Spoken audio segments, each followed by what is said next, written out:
Patient हैं जिनको RR TB test offer हुआ है और all presented TB person with abnormal chest X-ray with or without symptoms and the third category is non-responders to any region. तीनों ही को हम 2 specimen लेंगे और टेस्ट के लिए भेजेंगे और रिफैम्पिसिन, आइसोनियाजिन, फ्लोरोक्विनोन और कोई भी other drug if as needed. Then इसमें 2 कैटेगरी आएगी.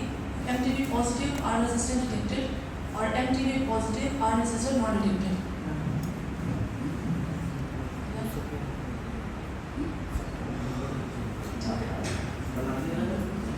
एक सेकंड, आपने ये बताया कि 3 कैटेगरी के पेशेंट्स का जो है आप सैंपल कलेक्ट करोगे, ठीक है, यही तो बताया. 3 पेशेंट की जो कैटेगरी है कौन कौन सी हैं, रिपीट कर दीजिए, 3 बातें ही जवाब. सर एक ऑल नोटिफाइड पेशेंट, सारे के सारे नोटिफाइड पेशेंट जो भी आपने नोटिफिकेशन किया है वो एक तो वाली कैटेगरी हो गई. सेकंड कैटेगरी बताइए. सर ऑल प्रिजम्पटिव TB और person with abnormal chest X-ray with or without symptoms.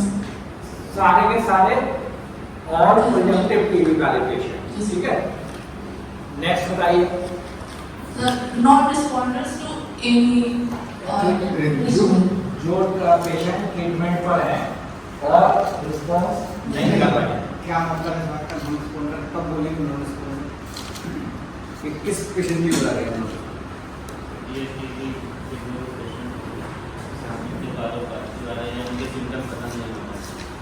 दो चीजें आपने कहा कि जिनके फॉलोअप पॉजिटिव आ रहे हैं या जिनको सिम्टम्स हैं.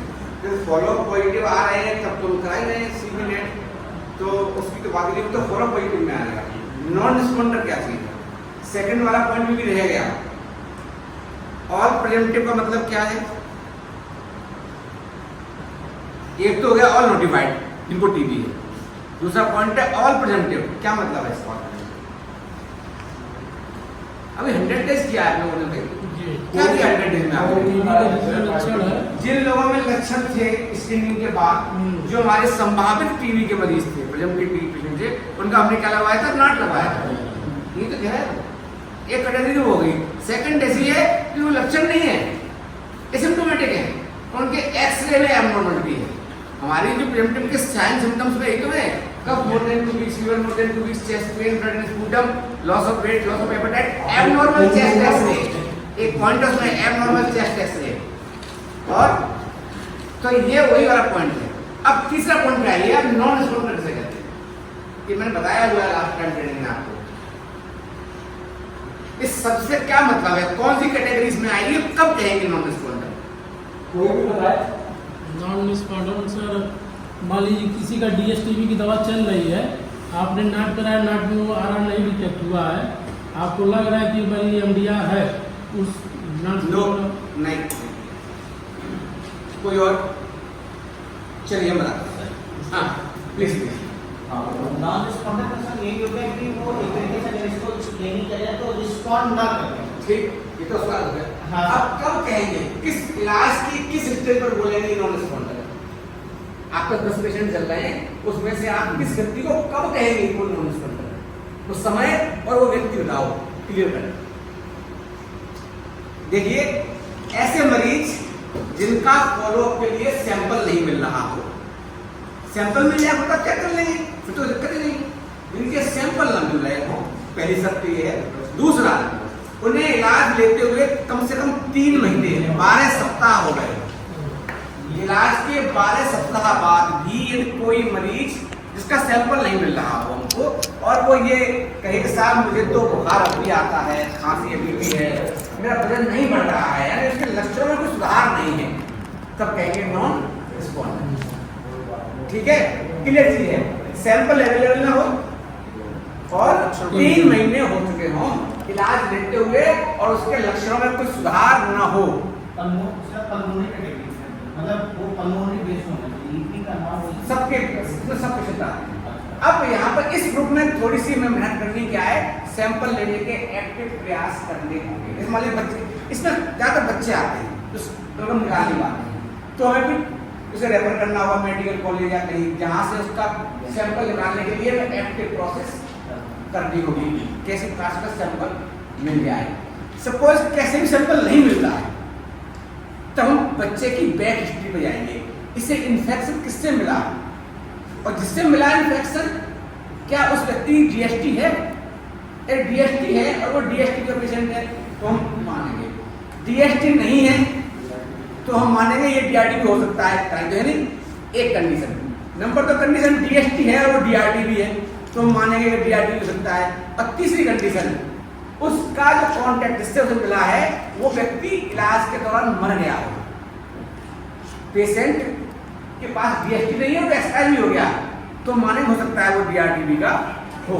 तो ये 3 हमारी कंडीशन है, इसमें बोलते हैं probable DRTB, presumptive DRTB, probable DRTB and तीसरा कंफर्म डीआरटीबी। इन दोनों की बीच की स्थिति है प्रोबेबल डीआरटीबी, यानी इन मरीजों में डीआरटीबी होने की संभावना ज्यादा है। तो तुम कहाँ भेजते हैं फिर? नोडल डीआरटीबी सेंटर पे, जो वहाँ कमेटी है, क्लिनिकल कमेटी है, सब डॉक्टर बैठते हैं, उसमें प्रिडिक्शन भी होगा, वो सब बैठ के डिसाइड करेंगे कि क्या इस व्यक्ति को क्लिनिकली हम डीआरटीबी का इलाज दे सकते हैं। ये वो कंडीशन 3 महीना 12 वीक और सैंपल ना हो, नॉन रिस्पॉन्स। क्लियर? चलिए ठीक है, बताइए आगे बताइए। पहले तो यही बात दोहरा दीजिए जो डॉक्टर साहब ने बताई है। अरे मैंने कहा डॉक्टर साहब ने जो बात बताई है आपको, क्या मैसेज पकड़ रहा है आपको? सर ये नॉन रिस्पॉन्डर कैटेगरी की, जिसको 3 महीने से ट्रीटमेंट मिला हो पर उसको रिस्पॉन्ड नहीं कर रहा और उसका फॉलोअप के लिए सैंपल कलेक्ट नहीं कर पा रहे हो, वो नॉन रिस्पॉन्डर्स कैटेगरी में आ जाते हैं। और एक प्रिजम्पटिव कैटेगरी आ गई और एक प्रोबेबल टीबी।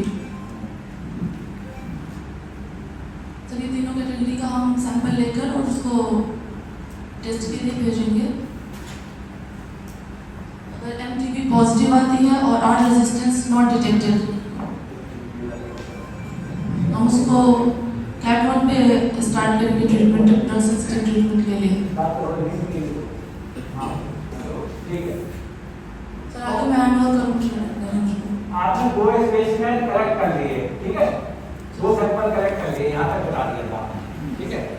अब मान लो आपने सैंपल टेस्ट के लिए लगाया, और कौन सा टेस्ट लगाएंगे इसमें? आप सीबी नाट, सीबी नेगेटिव तो लगाओगे, नाट लगाओगे, ठीक है। आप उससे क्या पता लगेगा?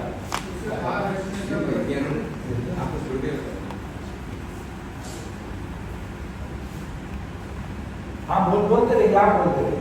सर आर रेजिस्टेंस डिटेक्ट होगा, आर रेजिस्टेंस है या नहीं है, और एमटीबी डिटेक्टेड।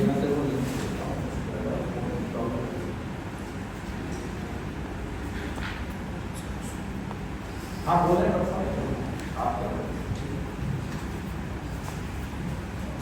आप बोलते रहो। सर हम उसका नाट लगवाएंगे और उसमें जो है हम आर रेजिस्टेंस देखेंगे, आर रेजिस्टेंस आ रहा है या नहीं आ रहा है। नहीं, नाट लगने के बाद 2 बातें पता लगती हैं।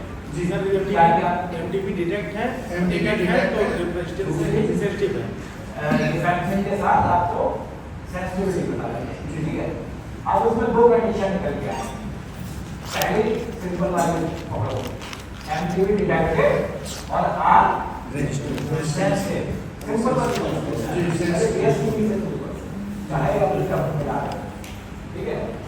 एमटीबी आपका डिटेक्ट हो गया और आर जो है सेंसिटिव आ गया। सेंसिटिव मतलब resistance not detected for refraction. फिर क्या करोगे उसमें आप? फिर सर हम उसका सैंपल फर्स्ट लाइन एलपीए के लिए भेजेंगे। हाँ, और वैसे तो एक सैंपल फर्स्ट लाइन के लिए, एक सैंपल सेकंड लाइन के लिए, दोनों एक साथ जाते हैं और उसका 4FDC स्टार्ट करेंगे। आप उसका और जैसे भी सर रिपोर्ट आएगी, अगर आर रेजिस्टेंस आएगा तो हम ये पीपाल या शॉर्टर के लिए जाएंगे। फर्स्ट लाइन एलपीए से क्या पता लगेगा? सर एच रेजिस्टेंस का पता चलेगा, एच रेजिस्टेंस का पता लगेगा। मान लीजिए एच सेंसिटिव आ गया, तब क्या करोगे? तब तो सर जो उसका 4FDC चल रहा है वो कंटिन्यू होता है। ठीक है। और एच रेजिस्टेंस आ गया, तब क्या करोगे? तब उसका सर एच मोनोपोली के लिए मोनोपोली के लिए जो है ट्रीटमेंट शुरू कर दो। अब उनको हाँ जी, आप बताओ, आप तो पूरा एक्सप्लेन कर दो, आप तो पूरी डायग्नोस्टिक एल्गोरिथम बता दो सबको, एक्सप्लेन कर दो एक बार। सर ये उन्होंने लेफ्ट आर्म बता दिया है, राइट आर्म बता दिया है। हाँ। लेफ्ट आर्म ये है कि एक केस में होता है कि एंटीबी पॉजिटिव और अभी ये वाली जो है आपकी राइट आर्म पूरी नहीं हुई, राइट पूरा कंप्लीट करो, कंप्लीट एक्सप्लेन करो। एच रेजिस्टेंस डिटेक्ट होगा सर, एच रेजिस्टेंस अगर आया है तो एच मोनोपोली इसमें 6 to 9 मंथ का ट्रीटमेंट है, तो इसमें एच रेजिस्टेंस आ गया है, इसलिए उसमें जो लीवोफ्लॉक्सिसिन, रिफाम्पिसिन, इथेनोमाइड, इथेनोडोल और पैरेलनामाइड। तो डीएसटीबी और एच मोनोपोली के ट्रीटमेंट में क्या फर्क है? लीवोफ्लॉक्सिसिन ऐड कर दिया और क्या हटा दिया है? आईएनएच हटा दिया। क्यों हटा दिया? आईएनएच रेजिस्टेंस तो आईएनएच रेजिस्टेंस मिली थी, कहाँ पर मिली थी आईएनएच रेजिस्टेंस? एफएलएलपी। यहाँ तक क्लियर हो गया, कोई कंफ्यूजन नहीं, बहुत सिंपल है। डीएसटीबी और एच मोनोपोली के ट्रीटमेंट में सिर्फ एफएलएलपी का इंतजार रहता है। एफएलएलपी का जैसे ही रिजल्ट आए आप रेजिलिन को स्विच कर दो तुरंत, ठीक है? बहुत सिंपल बात है, इसमें कोई कंफ्यूजन नहीं है। अब आगे बढ़िए, चलिए अब मान लीजिए एच रेजिस्टेंस का ट्रीटमेंट शुरू कर दिया आपने, हो गया, शुरू कर दिया, चलो आप करो, करते रहो, चलिए।